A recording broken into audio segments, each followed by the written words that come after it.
because the way this works is you have to let the yeast rise and activate and stuff. So we're going to go ahead and get our bread in a bag started. This is what we're going to do this week. So you guys hopefully will eventually make this as well. Okay, put your feet on the chair. Thank you. So what we did before class was we washed our hands and we sanitized our surfaces. And I also gathered all of our ingredients. So I have everything off to the side over here. And what we're going to go ahead and do is start with our bread in a bag. Come here. She's proving to not be a very good helper. We'll see how she does that. Okay, so what we're going to do, so the first thing you do when you're preparing your bread in the bag is you want to preheat your oven. Sydney, shh. You need to preheat your oven to 375 degrees. And then it says to spray mini loaf pans. I didn't have mini loaf pans, but I know that they do sell them at the dollar store, but I didn't go and buy any. So, but what I do have is I have these like little mini cake pans. I'm going to try it, see how it works. So the first step is to spray our little pans. So I'm going to spray these, and then I'm going to set them off to the side. So I got my cooking spray, my nonstick spray. If you don't have that, you can, use like your olive oil. Just put a little bit on your hands and kind of rub it around. That just makes it so that the bread doesn't stick to your pan. So it says in reusable plastic bag, place 1 cup of flour, sugar, and yeast and warm water. So I have my bag. So what we're going to do is we're going to do the 1 cup of flour to begin with. And if you remember how we measure flour, I have my huge flour bag here. So it's my 1 cup, but we measure flour by pouring that into the cup, right? So we're going to take that and pour it in there. We just don't want that flour to be compacted. If it's compacted in there, it's probably going to be way too much flour. And honestly, when you make bread, it's best to like use a scale. So if we were in the kitchen lab, we would actually be weighing out our flour and using a scale, but we don't. So we're using 1 cup. So we put our 1 cup in our bag like that. Okay. And then the next step. Ooh, making a mess already. Is 1 cup of flour, then the sugar. And since we're in food science, I thought it would be kind of fun to exchange out one of the ingredients. So instead of using white sugar, today, I'm going to use brown sugar just for fun, just to see, just to experiment to see if it makes it taste any different. You guys can do whatever you want. You can use white sugar. You can go with the recipe. That's totally fine. I'm going to try brown sugar just because we're in food science and it's fun. So we measure out brown sugar. We use 1/4 of a cup. We measure that out. We really compact the brown sugar, if you guys remember that. So you really compact it in there, make sure it's squished down in there. And then we're going to put that in our bag.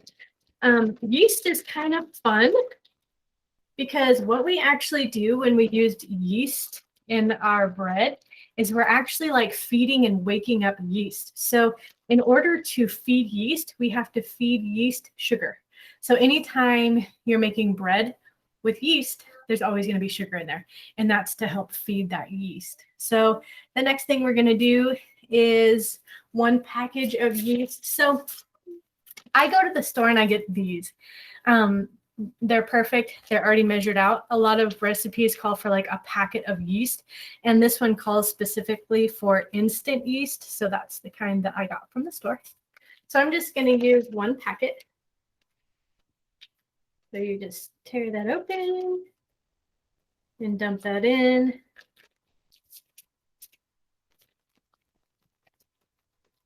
All right. And then it calls for warm water. So 1 cup of warm water. Anytime we're measuring liquids, we want to use this, right? So we're not going to use this. This is for dry. This is for wet measuring. I found when you do the bread in the bag, if you use like basically really warm tap water, it works out really well. So you don't want it boiling. You don't want it so hot that you can't touch it. But you do want it nice and warm. So warm water is what kind of wakes up the yeast. So you got the warm water that wakes up the yeast, and then you have the sugar that feeds the yeast. We'll let that get a little warmer.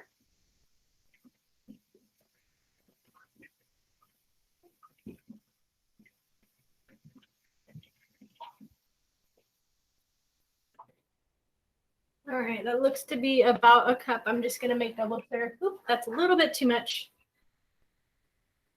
Anytime you're making a bread, you really want to make sure you're pretty precise with your ingredients. I want to mix around my dry ingredients first before I add my wet ingredients. I just like it. I think it makes it fluffier. So I'm mixing around those dry ingredients before I add my water. Okay. Now I'm going to go ahead and add the warm water because that warm water is going to wake up that yeast. And the warm water is also, or the sugar is going to feed it. So now you got to squish it around. It's kind of fun, kind of gross, but that's why this is fun. So let me point this down and I'll kind of show you what this looks like if you guys can see that. So you just really squish it around. I mean, you got to make sure the bag is sealed because that would be a nasty mess, but you really just squish it around.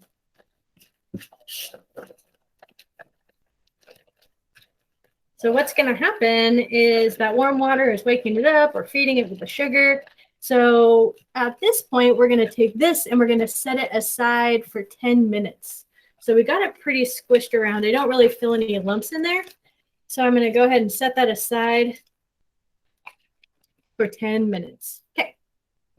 All right. Now that we have that started, hang on just a second.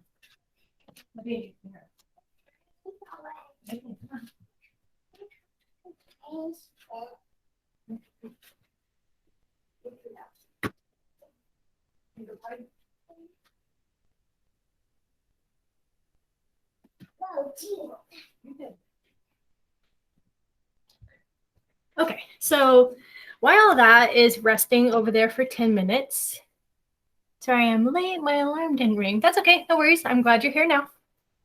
So what I want to do now while we're letting that rest for 10 minutes is I have a couple of videos for you guys to watch. So in Google Classroom today, let me go ahead and present my screen.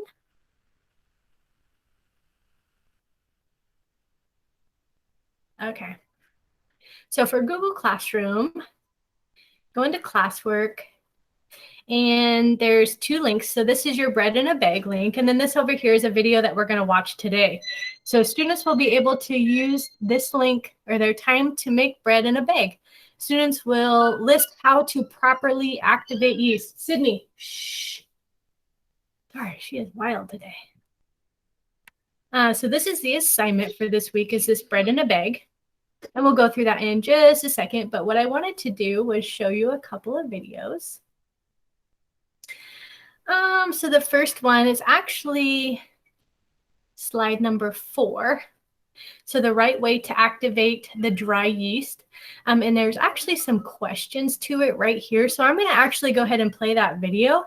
And then if you wanted to, you guys could actually answer those questions right now and just get that done and out of the way. So let me go ahead and play the video. Can you guys see that? Welcome to Taladara Tea. I am Nirali and today I'm going to show you the right way to activate the yeast. Many people want to make a lot of baked items at home, but they generally find it to be difficult and the product never turns out to be the way you get it outside because either the yeast is not activated properly or there's some other problem. So today I'm going to show you the right way to do it. So now to activate the yeast, we require 3 very important things: water, yeast, and sugar. The water that you use to activate the yeast should be approximately 105 to 110 degrees Fahrenheit, that is around 37 to 40 degrees Celsius, which is nothing but lukewarm water where you can easily dip your finger. The temperature of the water is very important because if the water is too cold, then the yeast will not wake up and get activated. And if the water is too hot, then you run the risk of killing the yeast. That is why the temperature of the water is very important. Even the amount of water that you use should be according to the recipe that you are going to make. Second thing that you require is sugar. Sugar acts as a source of food for the yeast to act on. Here, I'm going to use dry yeast. There are two types of yeasts available in the market.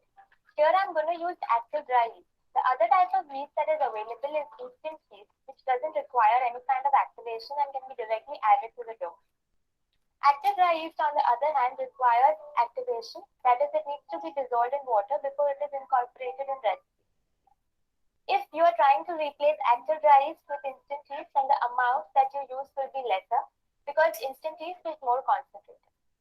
Now, to activate the yeast, the first thing that you will do is add sugar to this water and the yeast and stir it vigorously in order to properly dissolve them. The yeast is dissolved. Now we will cover it and keep it aside in a warm place for 5 to 10 minutes for yeast to get activated. Let's check if the yeast is done. As you can see, there is a froth which is formed on the top. This indicates that the yeast is activated and ready to use. You can use this to make recipes like pizza base, breads, etc. I hope you will never have problems with using yeast henceforth.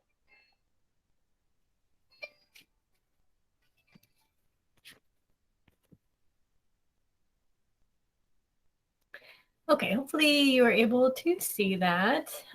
So the questions that kind of went along with that video and they're on your assignment on slide 4. So what are the 3 things that you need to activate yeast? I mean, we watched that quick video. Hopefully you guys know that now.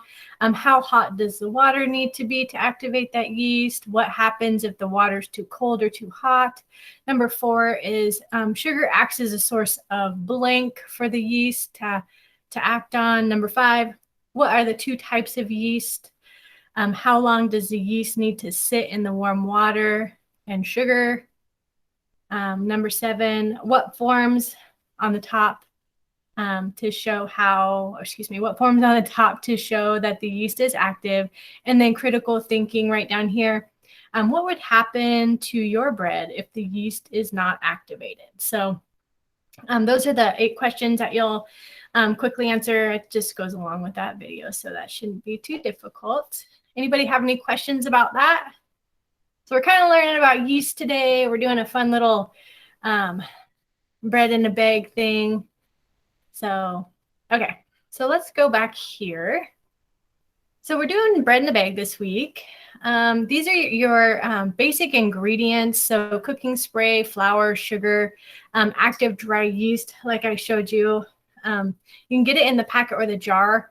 I prefer the packets. I find that they work better. Plus, if yeast is old, it tends to not work as well. So I buy like 2 of these strips at a time. And then when I'm done using those, I buy 2 more. So I don't have like a stockpile of a whole bunch of yeast in my house because, you know, they go bad over time and then they just don't work as well and your bread doesn't rise as good. Warm water, you got some extra virgin olive oil and some salt. It does require 2 loaf pans. These are just those little mini loaf pans, and you can actually buy those at the dollar store, and then just a plastic bag. So, and then the directions are right here, and we're kind of going over those directions today as I make this bread in a bag. So we're currently letting it rest for 10 minutes. So we're right here. All right, this is where that video was that we just watched. But what I want to do, well, actually, so number 5 is how you turn it in. Hopefully you guys are getting used to these slides by now. So every time I have you cook something, of course, I want you to show it off. So you're going to show me a picture of what you made. You're going to tell me if you enjoyed it or not. And then what is something you would do differently next time? And then I would love it if you guys would evaluate yourselves just quickly. Like, did you do, you know, how did you prepare for this lesson? Did you watch the videos? Did you create a plan? Did you stay sanitary? Did you wash your hands, wash your surfaces? So you're just going to go through and evaluate yourself. Slide 7 is definitely just an option, but I thought it would be kind of fun since you're making homemade bread to make homemade butter to go with your bread. So I thought a fun thing to do would be to make that butter out of cream. We did that a couple weeks ago. And here's the link if you wanted to go in there and to do that, if you wanted to add that to your homemade bread. Honestly, that butter was pretty good. And then, of course, the alternative assignment, slide number 8. If you're just not into homemade bread, if you know that you're not going to eat it, your family's not going to eat it, maybe you don't have the ingredients, or if you just don't have time, you always have the option for the alternative assignment, okay? So you're just going to watch the video, and I'll show you the video in just a second, of how to make the bread in the bag. And then you're just going to give me some detailed transcripts. So kind of the idea of like, if a visually impaired person wanted to make bread, like how would you, like you would watch the video and then like what exactly would you tell them? So step by step, what needs to happen from start to finish, sanitizing your surfaces, and of course ending with cleaning up. So it doesn't matter which assignment you do. If you want to cook, you get the same amount of points as if you do the alternative assignment. So I just can't give you any points if you don't do anything. So you have 2 options. You just pick whatever option you want to do that week. So just make sure that you are picking one. There are a lot of people not doing these assignments, and I think it's because you think you have to bake, which you definitely don't. You can learn by baking, of course, but you can also learn by writing out these detailed transcripts. So however you want to learn that, it's up to you. All right. Any questions about that so far? How are we doing? Okay. So I did have another, all good. Awesome. Thank you.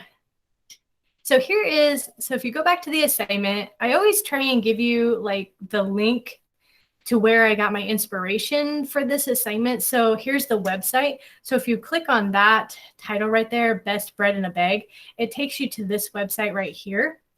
And if you scroll down, this is actually a video of how to make bread in a bag. So you can watch that video and do your like your detailed transcripts if you know that you don't have time to bake. So, but we have just a few more minutes left with our bread over there. That's just kind of, actually, you know what? Has it been? I think it's been 10 minutes. So since it's been 10 minutes, I'm going to go back here. Okay, so we let our water, yeast, and our sugar and our flour sit for 10 minutes. So that's just basically activated that yeast. So what we're going to do now, okay, so seal and squish the bag together. We did that, like rest for 10 minutes. Good, we did that. So we're going to add another cup of flour, and we're going to add the oil. We're going to add the salt to the bag, and then seal and squish together. So 1 more cup of flour.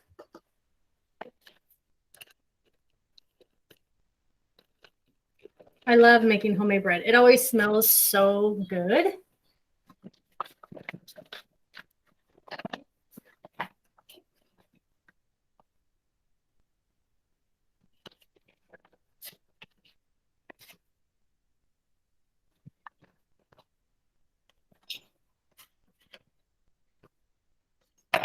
Okay, so I have 1 more cup of flour. And then what's next? 1 more cup of flour. The oil, it called for 3 tablespoons of olive oil. I am running low on olive oil. I need to put that on my list. So I'm going to put my 3 tablespoons of olive oil. 1, 2, 3. And remember, tablespoons, that's the biggest one. So if you have this little set right here, the tablespoons is the biggest one. Ooh. Oh, were you going to help? So oil, salt. So we need 2 teaspoons of salt. So teaspoons is the smaller one. So 2 teaspoons of salt. What do you have? Oh, yes. We got some new Christmas wrap. I think that's what she's trying to show you. It's frozen Christmas wrap, and she's super excited. So. Okay. So what we're going to do now is reseal that up, and we're going to squish that around. I feel like I have too much air in here. Okay. And squish, squish, squish, squish, squish, squish, squish. So basically what we're doing right now is kneading the dough. So I don't know if you guys have ever heard that. But whenever you make bread, you're going to knead that bread. You really just want to like mix those ingredients together. And what happens is it kind of separates all that gluten. So gluten is what kind of like holds all the bread together.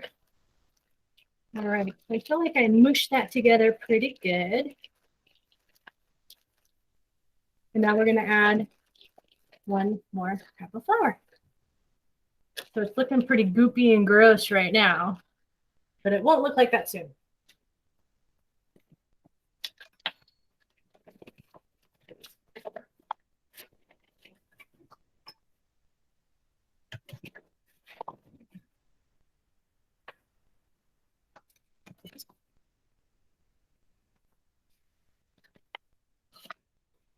So 1 more cup of flour. Again, just really making sure that you're measuring out that flour appropriately. That's really how bread turns out good, is making sure that all the ingredients are measured out very precisely. So then you mix it around again. Mix it, mix it, mix it.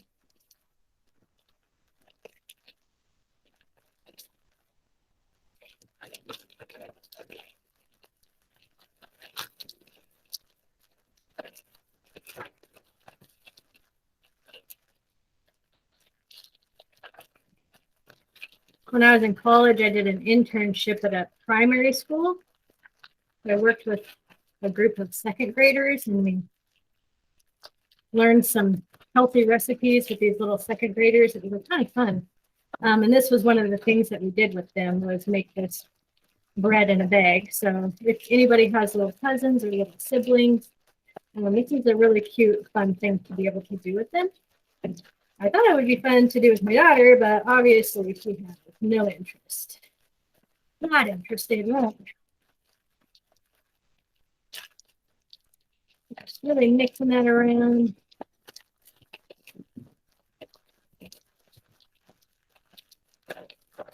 All right.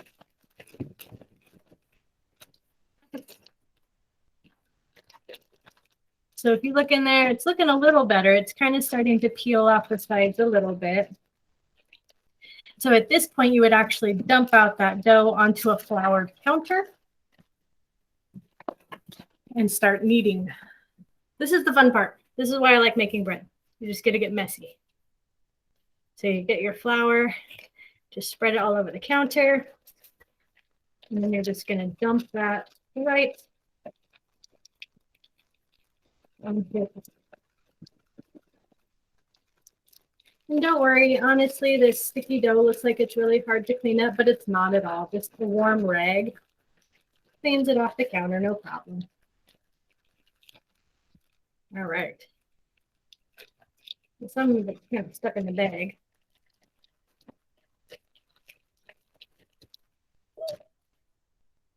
All right, so it's very sticky. You can see that, very sticky. That's okay. That's why we have our flour out here, because we just keep adding flour until it's no longer sticky. So you just keep adding that flour. So the flour that's on the counter, you just put it right onto your bread. I'm wondering if mine is stickier, because usually it's not quite this sticky. I'm wondering if it has something to do with the brown sugar instead of the white sugar. So that might be something interesting to think about. Ooh, so gross. All right, I might have to get some more flour. All right, and if it's still sticky, you just add some more flour and you just keep squishing and flipping and squishing and flipping and folding and squishing. So you really just get some muscle in there. So this is called kneading the bread. So it says to knead for 5 minutes. So what I want to do while I am kneading this bread for 5 minutes is I want you guys to watch another video. I don't know how I'm going to push play with such sticky fingers, but I'm going to try. So I have another video to watch, and it just talks about some common mistakes with making bread. So I'm about to get my computer all messy.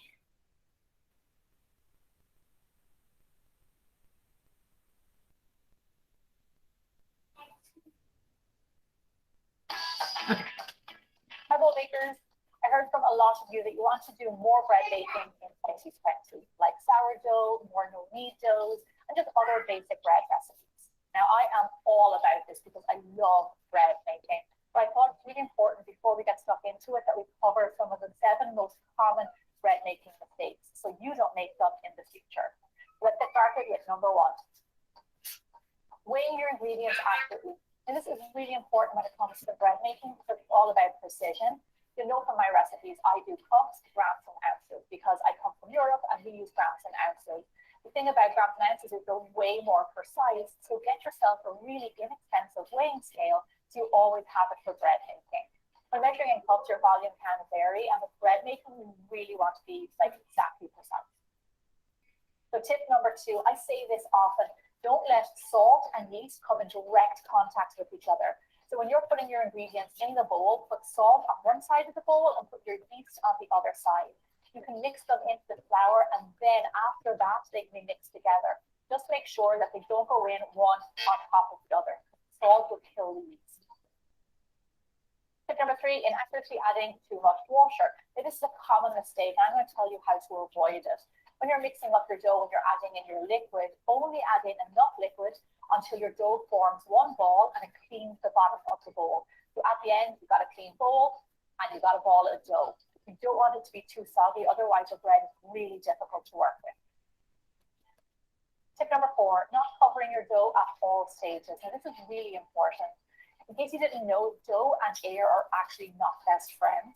You want to keep it covered with cling wrap or some sort of cling film, and then put a tea towel over it. You don't want your dough ever to be exposed just to the air because it can ruin the skin. If your dough forms a skin, it's really difficult for it to proof and it can ruin your bread dough. So from the moment you mix your dough until you're shaping it at the very end, I want you always to keep it nice and covered. Tip number 5, inadequately proofing your dough. Now some people get a little bit afraid of proofing. They don't know what to look for, and I'm going to tell you. So what you do is that you put your dough and it bounces back kind of slowly. It's proofed and it's ready to go into the oven.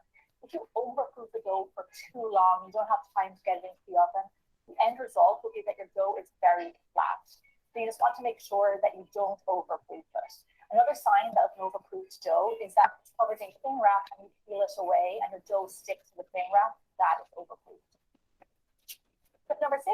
Failure to create steam in your oven. Now, bread loves steam, and I'll tell you why. To give it a lovely shiny top, number 1, but also make it really gooey. So for the first 20 minutes before baking, you want a lot of steam in there with your dough. There's 2 ways you can do it. You can put a baking tray in the bottom and have hot water in it, and that will create steam as your bread bakes. Or you can get a spray bottle that's just for water, and you can spray the dough and spray the oven and then shut it really fast, and that will also create steam. So those are 2 really good options. Tip number 7, do not let it escape during baking. Now, I can't stress how important this is because bread loves a good hot oven. Remember the first 20 minutes, stay away from that door, don't open it, just you can leave the window and let the bread do its thing. In the first few minutes your bread goes into the oven, it allows for something called oven spring and it makes the bread pop and rise really nicely. You open that door, that ain't gonna happen. So just leave it be. Also, if you keep on opening the door, you will end up with a soft crust and you don't want it.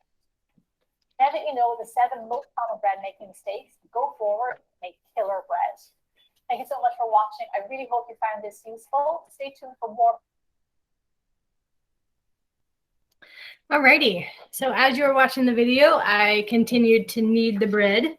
I actually cut it into two loaves, so I'm actually going to make 2 loaves of bread. Now I just let it rise. So like they said on the video, you want to make sure that there's no air going to get in there. You're going to let that rise. I think it said 1 hour, didn't it?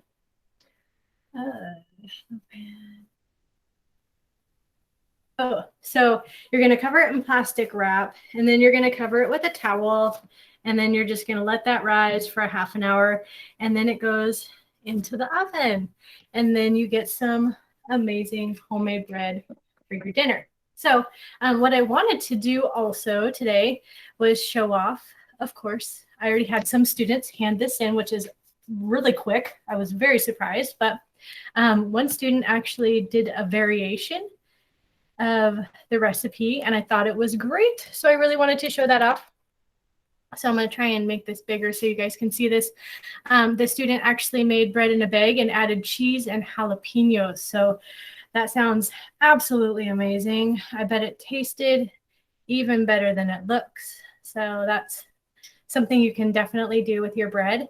And then here's another one. Turned out, it looks amazing. So honestly, I love homemade bread. I love homemade bread to be able to toast the next day. I love toasted homemade bread, especially with homemade butter. So I really hope that you guys enjoy making this. It is important to understand how to make bread and to how to like use yeast and how it activates, and because a lot of recipes, the base is a bread. You know, if you want to make, you know, pizza from scratch, you're going to make that pizza dough and it requires yeast. And so knowing this basic knowledge of making bread, yeah, it's always good for the future. So any questions, comments, concerns before I set you free? How many of you guys, thumbs up if you're going to make this bread, if you're excited to make the bread? No, thank you. That's okay. That's fine. Some people are. Good. Good. All right. I will say I have some good recipes coming up. I set up your next week's recipe and it looks yummy. So, yeah. Good. Well, I'm excited that you guys get to make some homemade bread. Hopefully your family enjoys it. Hopefully, you know, if you want to, this is just a really simple, easy recipe. And if you make it the first time, you're like, I want to add this. It's just super easy to make it again and again. So, all right. If you guys have any questions, comments, or concerns, let me know. Otherwise, you are free to go. Happy baking. And as always, turn off your oven so you don't burn your house down. Okay. Bye. See you later.